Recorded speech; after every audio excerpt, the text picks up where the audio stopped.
Hello, fellow ambitionists, and welcome to Goal Accomplishment Made Easy, the podcast. I'm your host, and this is where we turn your ambitions into actionable plans through proven strategies, personalized goal roadmaps, and a focus on progress. I'll guide you in breaking down big goals into milestones you can achieve. Each episode delivers practical tools to help you stay on track and make real progress towards your goals. Ready to start accomplishing? Let's dive in.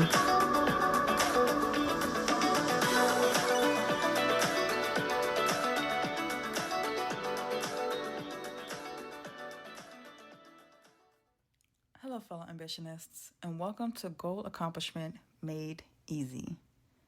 Today, we are talking about how I became a global millionaire at 30 and what's next. Okay? When people hear that I became a millionaire at 30, which is how old I am now, the first question is almost always how.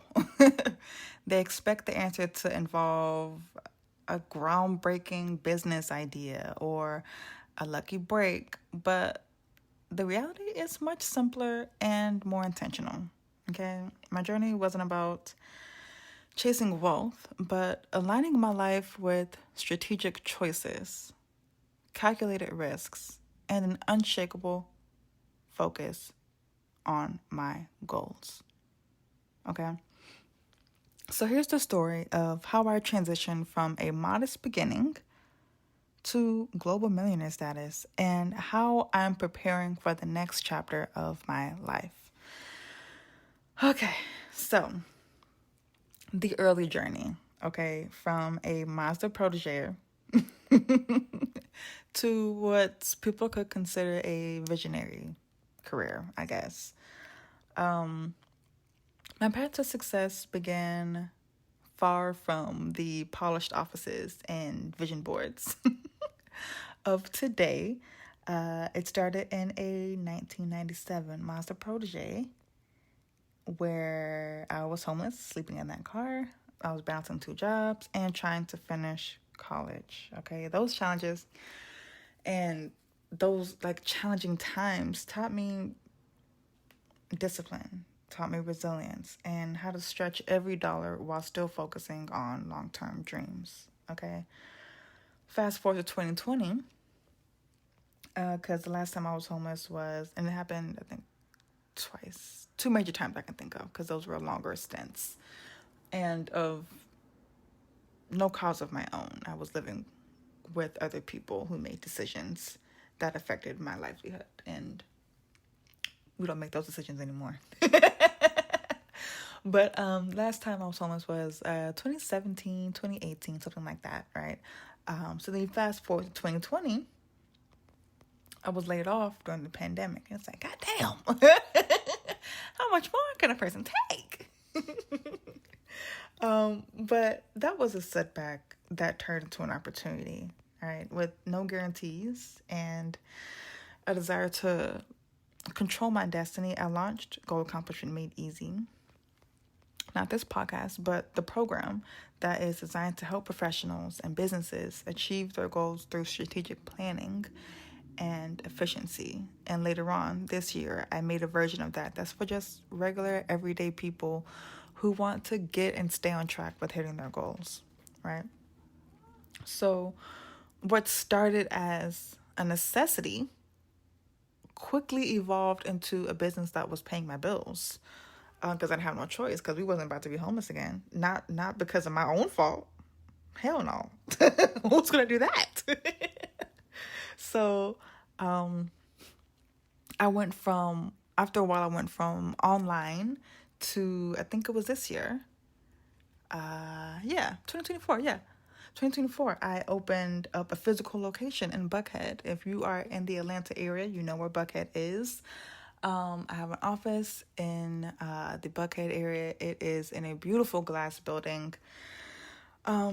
And I achieved milestones like getting my dream car, which is my Tesla with my white seats. And just don't come for me. This was before Elon was Eloning and not everyone trying to get out the country. It was before all that, okay? I didn't know. And I gained recognition in major publications like Forbes and Entrepreneur. And these accomplishments weren't endpoints, but rather stepping stones to something greater, all right?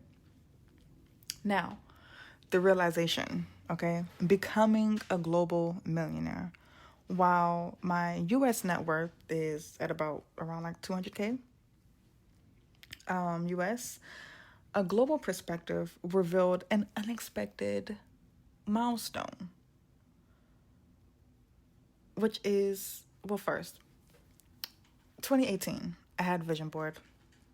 I had finally found a place to live with the help of a friend who, what do you do? What do you do? What do you do? What do you do?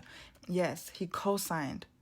He co-signed on my apartment because I couldn't get it myself. And then I think he also helped me with the down payment because, like, sis literally was homeless. It was a high school friend.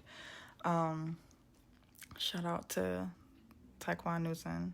Hope I said your last name right. Sorry, bro. We didn't really talk a lot in high school. Just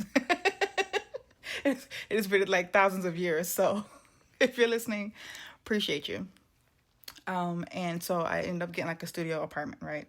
And in that studio apartment, I had all my dreams and everything just laid out all over the walls of that apartment, just poster boards, just plastered of dreams and ambitions and just what I wanted and all that good stuff. I probably will put a picture because I don't play. But one of the things that I put on there was that I wanted to retire from 9 to 5, like having to work a job, having to work a 9 to 5. I wanted to retire from that at 26. And I did do that, but it didn't look how I thought. I thought I was going to maybe start a business or something or start some kind of venture that would pay me more than I was making at that job. And then I would be able to leave that job and, never have to go back to working for someone, right? That's not how it happened for me. I got laid off during COVID, and I was like, we're not about to be homeless again. So I started freelancing, and then that's how I ended up starting my business, and that's how I ended up not having to go back to a 9 to 5. So I did it at 26, but it wasn't the way I thought. And also what I put in that vision board was retire at 26 from a 9 to 5, be a millionaire at 30. Again, I'm here and it's not looking the way I thought. So let's talk about that. So the unexpected milestone with my, current U.S. net worth or whatever, which I'm rounding because y'all need to know all my business. My wealth classifies me as a millionaire in 107 countries. Child, what? What? My little, I know it's not a lot, so don't come for me, but my U.S. net worth of about 200K or so, whereabouts, classifies me as a millionaire in 107 countries.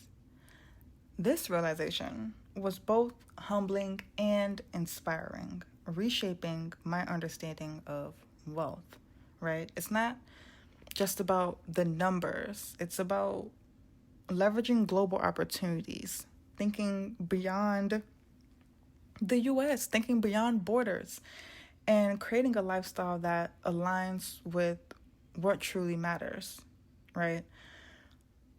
If you look at a picture of all the countries, right? Just look at it as a blank canvas and just have the outline sketch of each country.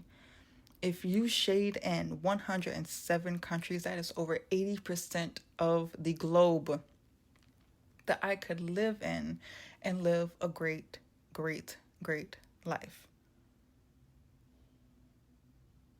To live a life of someone that is wealthy. And I was not thinking that when I said I wanted to be a millionaire at 30. I was thinking like U.S. millionaire. And the reason why I was thinking U.S. millionaires is because I was thinking that those people have a certain level of freedom with the choices that they make. They have a certain lifestyle. they just have more freedom to do more things. They can say and choose. You know what I'm saying? Like we can say and choose now with the coins that we have, but you're not saying and choosing things that you want to do. But when you have a bit more, when your money can go a little further, you can say and do a bit more of what you want. You have a bit more of a say in what happens in your life because you have the monetary power to do so. And so the turning point for me was strategic lifestyle choices, right? One of the most transformative decisions in my journey was to strategically lower my cost of living while growing my wealth. And that doesn't mean I downsize my dreams because who doing that? Like who want like my mother says, who wants less of the good stuff? You definitely don't want less of the good stuff. You want less of the bad stuff, right? But I didn't downsize my dreams or ambitions. I optimized my approach, right? With a 6-figure income, I resisted the temptation to spend it all, right? Instead, I focused on prioritizing education and professional growth, including completing programs at Harvard Business School to refine my skills as a strategist. I was saving and investing intentionally to multiply my wealth. Give me about 6 more years of aggressively doing what I'm doing now, and I will be a U.S. millionaire as well. And then streamlining my lifestyle to reduce expenses without sacrificing quality. Now, my next chapter, what's next? Preparing to move to Mexico. Now, I am on the cusp of a new adventure. The 2024 election results were the final push. I needed to reconsider my long-term plans. So in about a handful of weeks or so, I'll be moving to Mexico, God willing, universe willing. A decision driven by the desire to continue maximizing my financial and personal freedom. I hear a lot of great stories about people giving to Mexico and Mexico giving it right back. And I would love to be able to experience living someplace, not just traveling someplace, because I always thought about travel. I never thought about living someplace out of the U.S. And so I'm excited to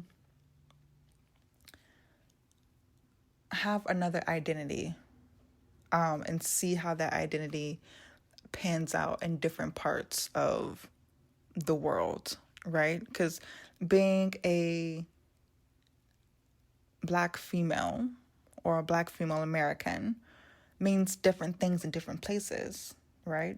Here, being a Black female it can mean different things. And so you try to make sure that you are well educated so that you can be taken seriously. You make sure that you're speaking properly. You can express yourself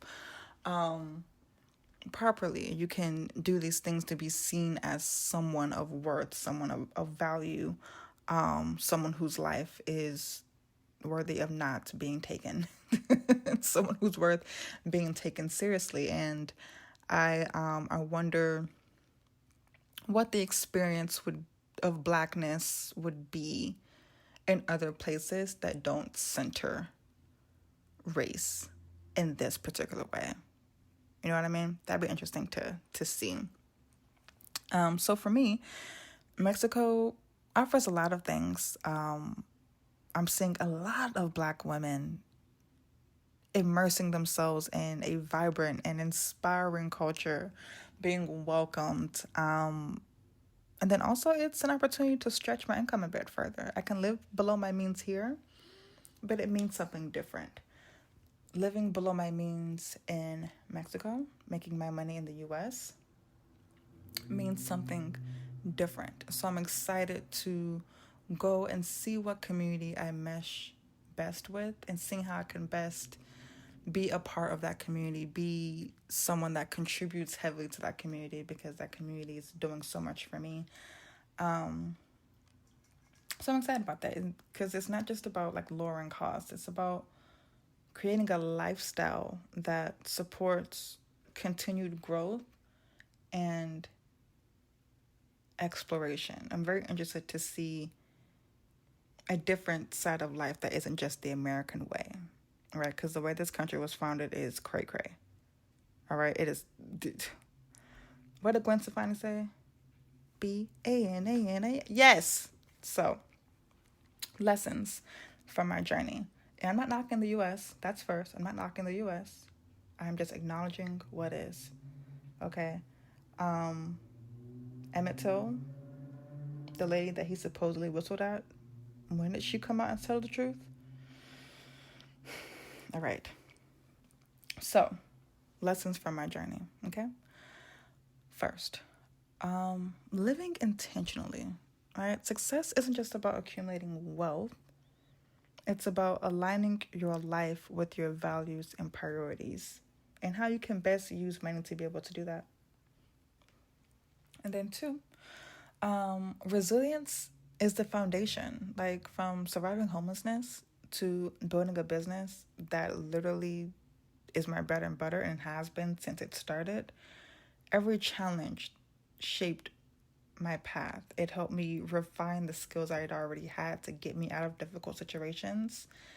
And it helped me just take that I guess raw gift that I already had, refine it, like I said, and be able to use it in a way that's beneficial to not just myself, but for everyday people, for corporations, and it's exciting. Third lesson was to think beyond borders, right? Wealth isn't confined to just one country. I didn't think of that. So, adopting a global mindset can unlock opportunities you never imagined. Okay? And fourth lesson was investing in yourself, okay? Whether it's through education, strategic choices, or personal development, every investment in yourself compounds over time. Okay? Now, takeaway. As I step into 2025, I'm excited to continue growing personally and professionally.